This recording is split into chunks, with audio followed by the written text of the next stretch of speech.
Bienvenidos a Tres Respuestas, un espacio de conversación, de opinión y de propuestas. Nos encontramos en este momento en el centro Ágora, donde tiene lugar Game Changers Fest, el centro o digámoslo así, el encuentro de emprendimiento más importante de nuestro país. Y nuestro invitado de hoy es alguien muy especial, se trata de Chen, uno de los fundadores de YouTube, uno de los grandes líderes mundiales en el mundo de la tecnología y una persona que está mirando constantemente el futuro. Steven, it's a pleasure to have you in Bogota, and thank you for being in Colombia and to participate in Game Changers Fest, but also be here in Tres Respuestas podcast. Thank you so much. It's an honor to be here. Well, I always begin this conversation asking my guest, who is Steve Chen? Who are you? How would you define yourself? I think at the core of it, it's someone that's always willing to take some risks to explore his own curiosities, right? And so many times in my life, I've kind of taken the route that my parents told me not to take. My teachers told me not to take. You know, first I grew up in the Chicago area in the US, but I flew one way to San Francisco to the Bay Area to join a company called PayPal at the time.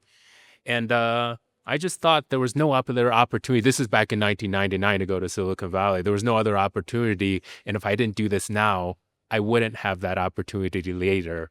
And the same goes when I bought an apartment, when I bought a car, and even when we started YouTube, it was just, you have an idea in your head, and I just feel like I would regret it if I don't do something about it now. And I tell that to other hopeful entrepreneurs. They ask, should I go create something? Should I go do something? I have an idea in my head. And the feedback and the advice to them is, just go do it. If it doesn't work out 3 to 6 months, you can always go back to school. You can always go back to what you were working at before. But there's nothing like working on something that you're truly passionate about, whether that's a company, a project, whatever it is. You started as an entrepreneur, but at the same time, you're a technology fan, a technology guru. And you've been in sectors where there have been disruptive technologies. You mentioned your work in PayPal, then being a founder of YouTube. But what has been the main driver in your career, in your life, in order to identify those disruptive opportunities where you say, you know what, I'm going to take this bet and I'm just going to go all the way? It's a good question, because I think that for me, a lot of the first step you take, that is always the hardest step to take. And I found out in many places around the world outside of Silicon Valley. I've been living outside of Silicon Valley for some time in Asia for a while, where I've been trying to help with the startup ecosystem there. And many of these entrepreneurs, they have ideas, they have good ideas, but they talk and think through a lot of it. And they think through, if this happens, what are we going to do? And if this happens, what are we going to do? Right. And I think in Silicon Valley, it may be the only place in the world, maybe China more recently is starting to see some of this. But if you have an idea, you just start working on it. And as you work on it, as you see the world change around and how they adapt to the application, to the startup, to the idea, you make changes along the way, and you continue to pivot your idea until it matches what the users want. And I think that's core. So, when we started YouTube, we never thought it was going to be this big. This is the 20th year anniversary. We never thought it was going to be this big 20 years later. When we started YouTube, it was just supposed to be like a video dating site, right? It was supposed to be you upload a video and then other people can find the dates online. After a week went by, we had 0 videos uploaded on YouTube. And that was a time to pivot. And we just said, okay, well, let's just try to open it up to all sorts of videos. And then you started seeing videos of cats come in and videos of different people with their kids, different people playing their sports, making coffee, whatever it is, cooking videos.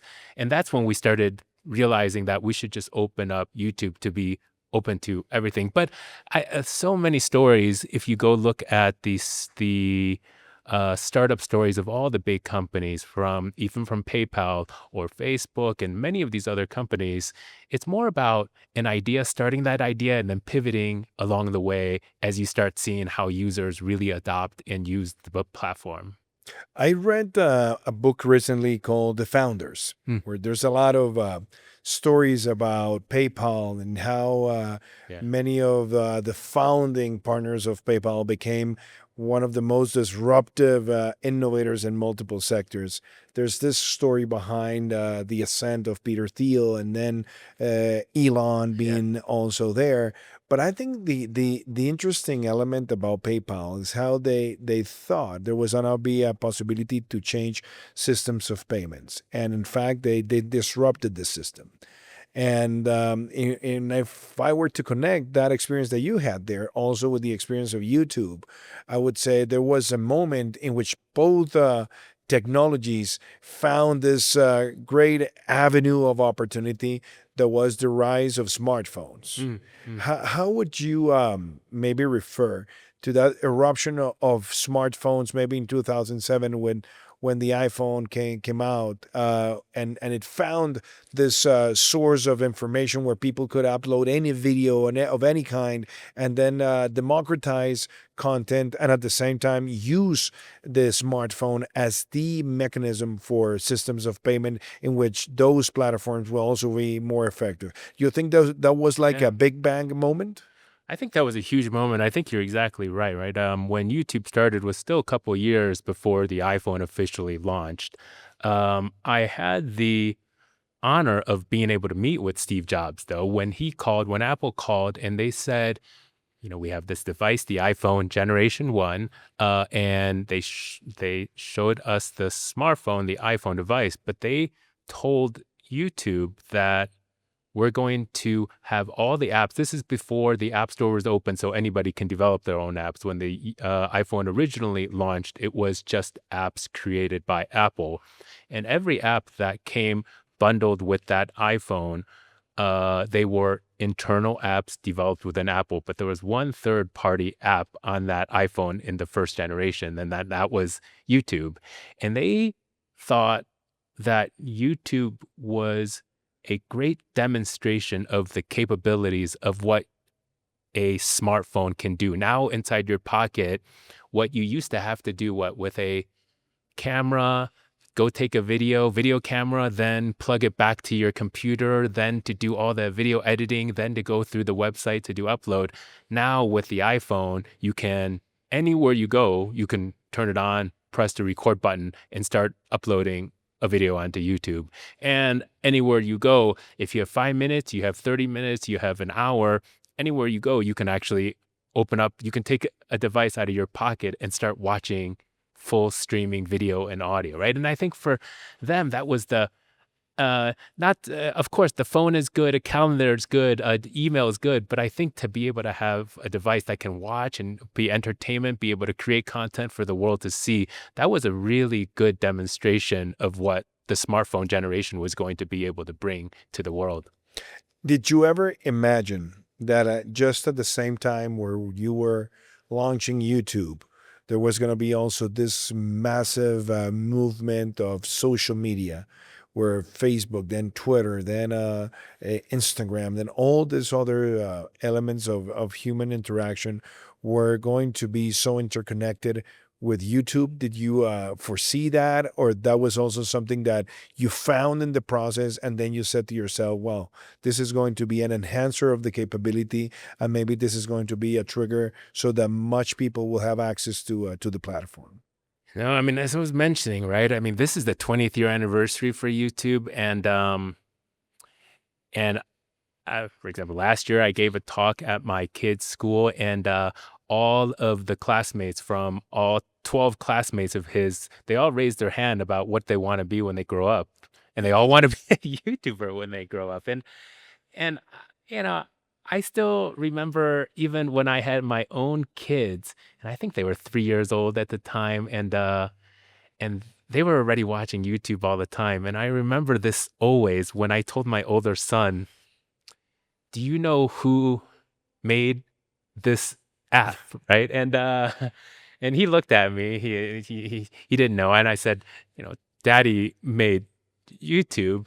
Uh, and he looked like he was interested, but then he asked, wow, Daddy, you're a very good actor. You are in every single one of the videos that I watch on YouTube. And I had to explain, no. What I mean is, and then I had to explain for about 20 minutes what I meant by creating the platform of YouTube, but not a single one of my videos has more than 1,000 views, right? But I mean, it's been transformative to the point where, like I have to even describe to the kids what it was like to go to a video rental store to get videos, right?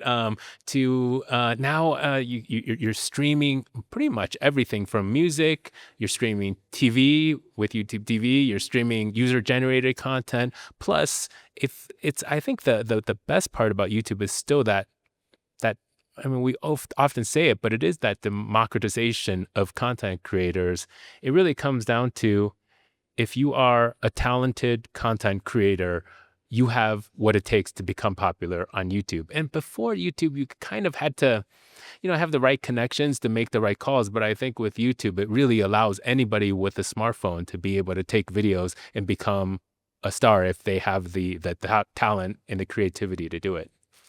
I was always thinking that eruption of YouTube also democratized access to culture. Oh, yeah.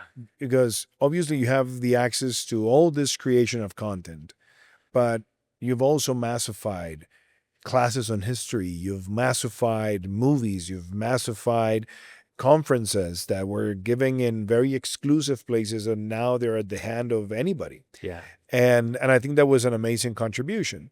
But then the other question that I ask myself is, when you see all this evolution of technologies and you see the evolution of social media, and we're almost 20 years since the moment we started seeing this in a massive way, because you were before Facebook and even before Twitter and before Instagram.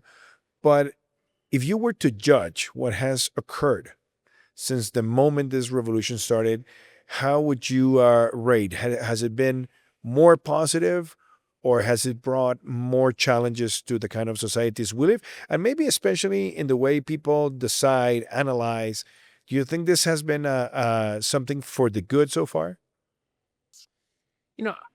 I'll first say that I agree. Whenever there's a revolutionary technology, whether that's what we're seeing in the last 2.5 years with AI, with iPhone, with the internet, with social platforms, with user-generated content, um, I don't think that it's ever each chapter that's written, sometimes it's good, sometimes it's bad, but the hope, the wishes are that we always learn from the bad to be able to improve, right? And so I still think that it was good to be able to, when the internet first formed and you could do anything you wanted on the internet. I think it was required for that to be such an open platform. Way back, I'm talking about, in the mid 90s, early 90s, when it was just starting, and it was an open platform, and people started inventing ways of doing emails, and that it's much faster than sending an actual letter through the Right. post office, right? I think, of course, instant messages. Then you started doing things like, instant messages. Then you do Skype, and you do calls, and you do video chats, and it keeps changing, it keeps improving. But then I do think that along the way, we do need to put in, I think, to fully understand it, and then to be able to put in the right limitations on how to use the internet. And I think, a good form of that is just, there's a lot of talk about how much time a 6-year-old, an 8-year-old, 10-year-old should be spending on their iPhones, should be spending on watching videos, should be spending their time on social networks. How much time, or can they use AI in school to help them take tests, to help them study? And I think all of these questions, I think there's by far no question in my mind that technologies like the internet, like these social networks, like AI, it's a movement forward for mankind, but we do have to be careful about how we take these next steps. And especially, we have to also look back to see, what are the things that we can change to make this a safer and a more structured way forward. You have Taiwanese roots, Yes. and I had the pleasure of inviting to this podcast Audrey Tang Oh, about great. 6 months ago. And we had this conversation about technology, evolution of technology, and the usage of technology. And she said to me that it was very important to look at the Taiwanese model, where now in schools, you wanted the children to be more creative, Mm. less consumers and more creators. And there was this conversation about at which age should they start using smartphones Yeah. and what kind of programs and how to trigger creativity instead of just being a consumer, which can also rapidly move to make you an addict. And one of the things she mentioned is that in Taiwan, now there's more an eagerness of giving computers or tablets so that the creation process goes way before any consumption process. Do you agree with that? Yeah, I mean, I think it's a parallel road to walk down, right? I think just my background as an engineer, but specifically computer science programming, right? You have to first understand how networking works, how the internet works, how storage works, how video transcoding works, how programming works, and then you can bring all those elements together and you can create something like YouTube, or how credit card payments work and how banks work, and you can come together and create something like PayPal. And so, I mean, I think uh, it's it's dangerous sometimes, because sometimes it's too much about just repeating, echoing, responding with what you've learned and not being creative. But then at the same time, in order to be truly creative and innovative, you do have to have enough knowledge to be able to really push the boundaries of that. So I think I think it's an ongoing balance shift back and forth, and I think we're seeing a lot of this right now with how to adopt AI for kids as they're going to school, as they're learning. How much should they be allowed to be using AI for their homework? How much should they be using AI to be learning in class versus what it was like just even 2 years ago? I'm trying to connect the previous question, your answer, with a book that came out last year called The Anxious Generation Mm. by Jonathan Haidt. Yeah. And one of the recommendations the book has is do not allow kids before 16 to start using social media. Mm. Because I think we have to, for the creative process, for the teamwork process, it's very important to have personal interaction, to exchange ideas, to challenge ideas, to socialize in a personal way. Do you think, I mean, we're more or less the same generation and we've seen all these changes, but don't you think that maybe that kind of pattern or policy that even has been adopted in places like Taiwan can be good? Or do you think that will be too restrictive to say, you shouldn't have access to social media at a very young age? Definitely, I think because I think there's such an huge umbrella when it covers all of social media, right? Or all of content. Even when you look at a platform like YouTube, there are there's just so much different types of content out there. And so whatever it is that you want to watch, there's educational content, there's entertainment content, there's short form content. And so it's just like it's to me, YouTube is a platform to be able to disseminate information, just like books were, just like papers and videos and movies.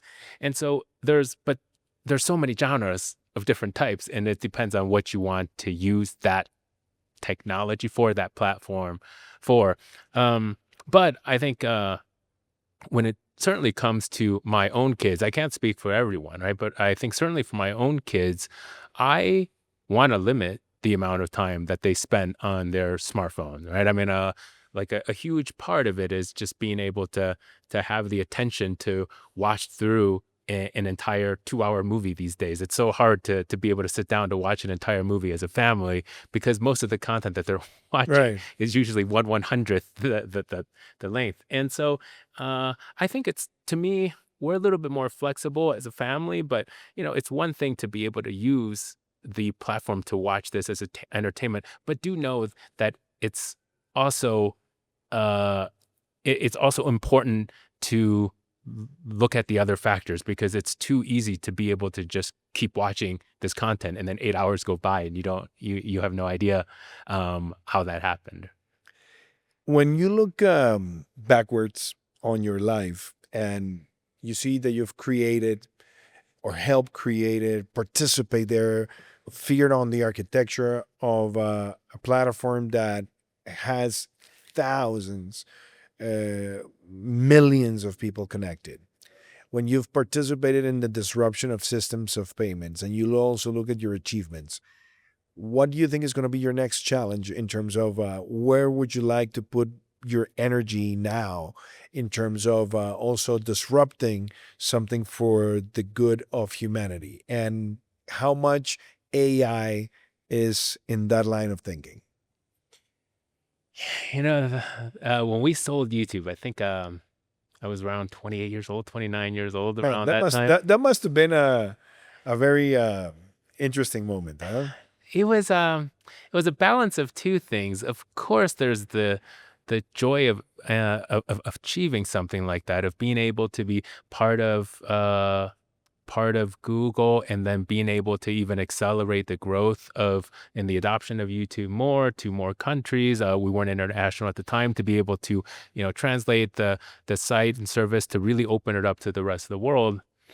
But on a personal note, when you achieve something like that at 28 years old and 29 years old, of course, the next step you think about is what am I going to be doing next? Hmm. Uh, and I think it took me a few years to really decide, because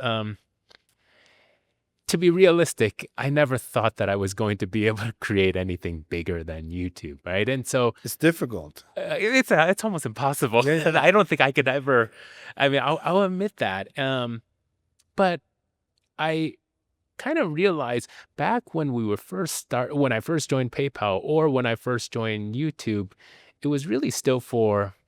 Of course, there's the celebration when it succeeds at that scale, but it was still more about coming back to what we started with, about curious whether or not technology can be a solution for an area that needs a solution. There's a problem here, whether or not technology can play a role in PayPal for payments, YouTube for content creation and viewing. And so that came back to a lot of the reason that I decided to do some of the things in Taiwan was, as soon as I moved there, I tried to create a startup there, because Taiwan, it's known for semiconductor industries. You have Yeah. TSMC, but in the last 20, 30 years, not many startups, especially in the software side, not on the hardware, not on the semiconductor side, have started from Taiwan. Whereas in Silicon Valley, there were actually many of these Taiwanese American entrepreneurs. A lot of them are, behind maybe AMD and NVIDIA, but there's a lot of software as well. And so I try to create something in Taiwan, and I realize how much more challenging it actually is to create a startup outside of Silicon Valley. And in a way, I appreciated Silicon Valley more after I moved out of Silicon Valley, to realize what I'm missing when I'm not in Silicon Valley. So for the last 3-4 years, I've woken up to what I'm hoping that I can make a difference in more of like broader Asia, is to try to make it a platform that can create the next wave of companies, global companies, not just companies that are building products for the local population, but for the entire world. And I'm going about that by utilizing my own kind of relationships in both places. So I spend half the time in Silicon Valley, half the time in Taiwan. But because of that, I'm able to kind of create these bridges between them, in that Silicon Valley still, I think, in many ways, is the best place for venture capital. It is still probably the best place for entrepreneurs with really far-reaching ideas. But Taiwan also has its strengths in terms of the engineers that it has are very good there, especially hardware engineers. You have all the semiconductor fabs that are in Taiwan.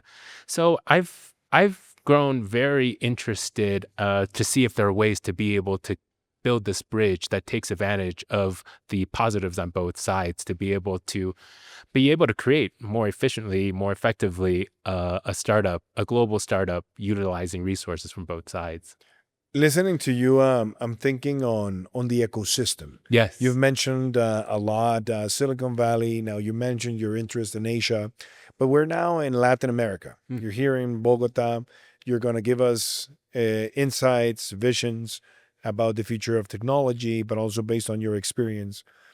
I think one of the essence of Silicon Valley's success is the fact that there's an ecosystem where there's academia, great universities, where there's a seed venture, Yes. angel investment at hand, but also where there's some regulation enhancement, and also where there is cash Yeah. in which entrepreneurs can have this access to finance their disruptive ideas. Yes. I think that's quite unique. Now it's moving from Silicon Valley to also other places in the United States, what's going on in Texas or in Miami with crypto and blockchain.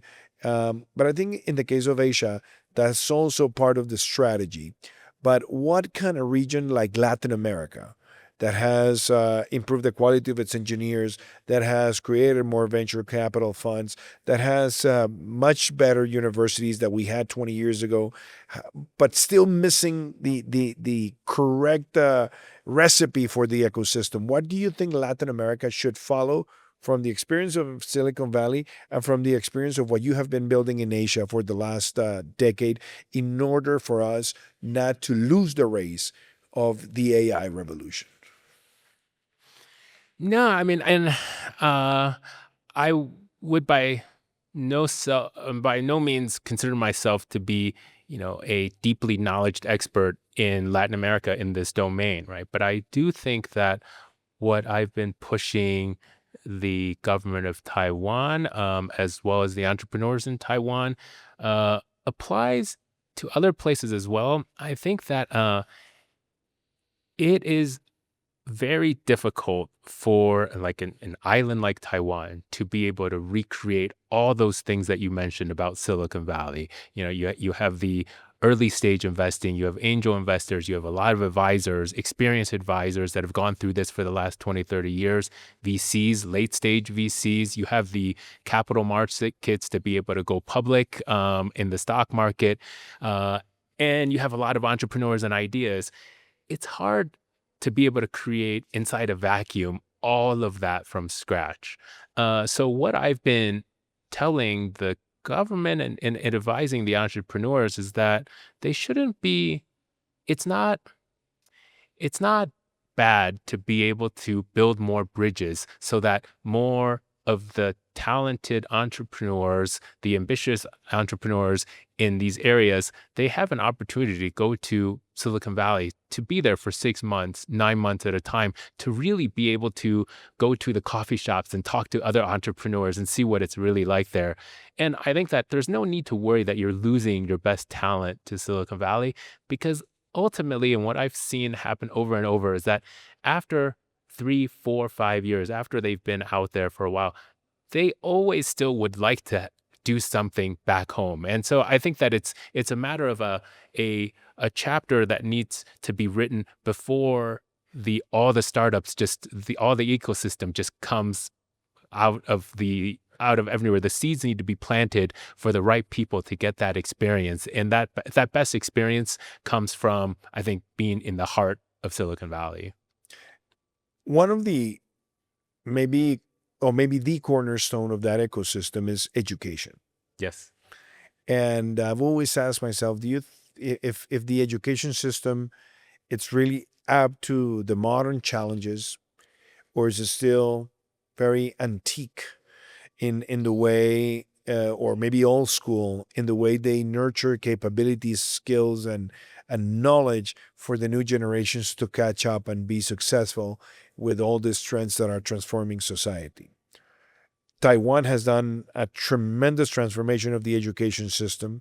It's trying to put creativity, the arts, mathematics, science, everything in a way that allows the students to excel and identify their virtues and connect those virtues eventually in which they can make that the essence of their human and social capital.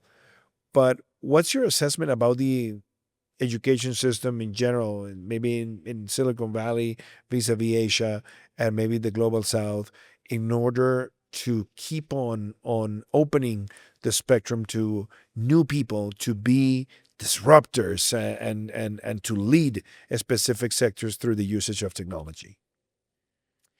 Yeah, I mean, speaking as a parent, right? I think it's an interesting conversation because it it's something that I have to a role that I have to play daily with my own kids, right? About how much freedom to give them to be able to decide how I want to spend my summer or just even my afternoon or my weekend, right? And what do I want to be doing versus how much pressure to be pushing them in a certain direction and how much not.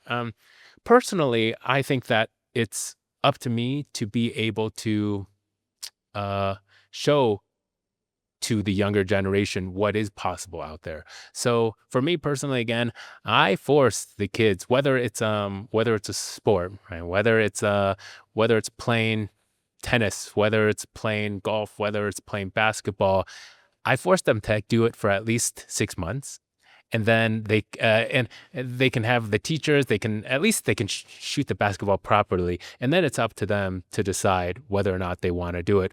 But in the last few years, they've gotten the opportunity. They've had the opportunity to be able to learn how to play, whether it's a guitar, whether it's like playing a piano. They learn how to do programming. They all hate programming, so I know that they don't like to. They're not going to be like their father as an engineer. But I think to me that's okay as long as they've tried it. And I think that in a broader way, I think that that expands to with the school system is that I think it should be training everybody to be a basic level to be a basic level of understanding in all these vertical areas, and then you have to hand the microphone back to the younger generation to ask them what is it that you're passionate about doing. Now that you know the basics of all these different fields, what's the one that's most appealing to you? And I think it's important to be able to join those two together in a way that that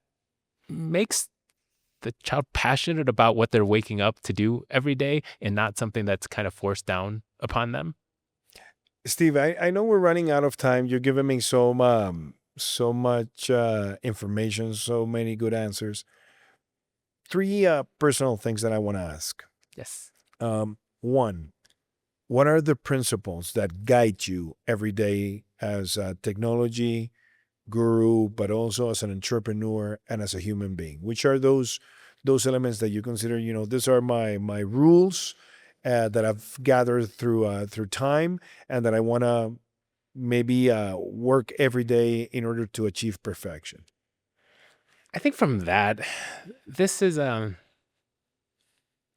look for me, um I want to always be enjoying what I do, right? And if you ask most people, they'll say that I'm working a lot, even though it seems like I don't need to be working. But to me, it's not. It's coming back to like working because I enjoy doing this. There's something that's driving and motivating me to be able to see if there are opportunities to be able to help out Taiwan, to see an entrepreneur there in Taiwan and know that I could possibly make a change and benefit them in some way, just like I was able to benefit from the PayPal Mafia group and I was able to benefit from Silicon Valley. I hope that I can be that. And I think to me, it's going to that just being able to have made a a positive impact, no matter how small, from the moment that you woke up to the time the day ends. If you were to recommend a book that has made an impact on you, which one would you recommend? Well, uh, these days, I mean, this whole year, it's been reading books of the same. Uh, it's actually all books on changing my diet. Uh-huh. And Peter Attia or longevity or what? no, I mean, I think a little bit of the fasting, a little bit about just eating too much sweets, a little bit about the amount of carbs that we Uh-huh. eat versus just fats and proteins. And so I'm really interested in that. And I see like I mean, I think some of that's changing in the US, but I see a lot of that with younger generation about how much food that they're eating that's just filled with sugar. And I think that that's kind of bad. But I think to a more serious note, I've been fascinated actually by a lot of the history books that I've been reading. A lot of the history books uh, about areas that I'm living in now, right? Whether that's in Asia and whether that's in U.S. or spending time in Europe, spending time here. I think it's been interesting to be able to just see how the world has come to this point, and it's not just a series of random events, but there's a lot of history that goes behind how we got to this point. And so that's been a fascinating, just kind of personal passion of mine more recently, is just to read more about it and to be able to educate myself more. And I don't know if this question will have an answer, but I'll try. For the person who was behind the creation of YouTube, which are your favorite YouTube videos? Are there any that you say, you know what? I remember maybe this was the first, or this was the first that I saw on a specific topic. Do you have some videos that you would recall as your YouTube favorites? And that's the thing with YouTube, right? Is that So I think much many content. people watch YouTube, but then you look at what I always forbid my own kids from using my YouTube account, because as soon as they start watching it, the related videos all change. I think that to me, actually, a lot of it is with actual like geopolitics. A lot of it is from kind of created by like news channels from not just the US based news Hmm. networks, but from news networks from around the world. Uh, because I mean, it's in a way, it's a it's the only way that I would have access to be able to see kind of both sides towards any of the events that's happening around the world. You have everything that's all the sort of the geopolitics, and that's coming to light in recent years. But it's been important for me in using YouTube as a platform to be able to see both sides of you know uh, every war that we fight, every kind of conflicting issue. It's important to me, and YouTube has provided that avenue for me to be able to access that content far easier than would have been possible. And my last question: when you see what YouTube is today, do you regret selling YouTube? That you would have said, you know what, maybe we would have kept it, maybe we would have taken to this new level. Have you sometimes have that thought, or is that worth it to start thinking on that? I mean, it comes down to really. I mean, surely my financial advisors always say you shouldn't have sold. But I I honestly think that looking back in hindsight, and when we made that decision to sell to Google, uh, it was a kind of a life or death moment for YouTube. There were a few hurdles early on in the growth of YouTube. From a technology side, definitely just whether or not you can continue to expand, whether or not the internet just had enough bandwidth for all the streaming videos, whether you can continue to pay for all the storage, transcoding costs, the streaming costs. But there was a huge part of it, which was the rest of the world, from the music labels, from the TV studios, from the movie content creators. They were trying to figure out how to deal with the internet, how to deal with streaming media. And this was a huge part of it was in the US because we were a US focused based company at the time.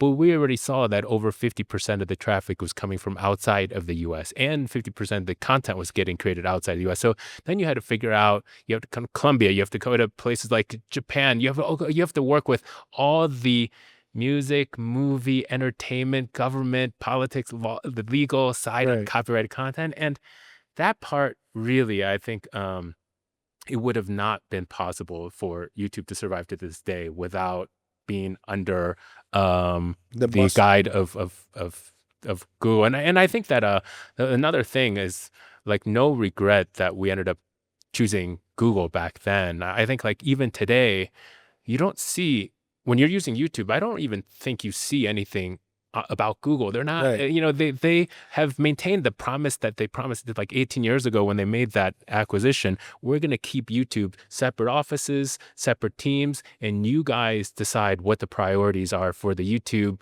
the entire platform. But for the YouTube users, you guys tell us what you want to prioritize, and we'll listen to you. And it's amazing when a company like of that size is able to keep its promise for 18 years. Steve, thank you for this conversation. Thank you again for being in Colombia, and thank you for being in Tres Respuestas. What a fascinating conversation. Hope we have another one. Yes, Thank you. hope so too. Thank you so much. Thank you.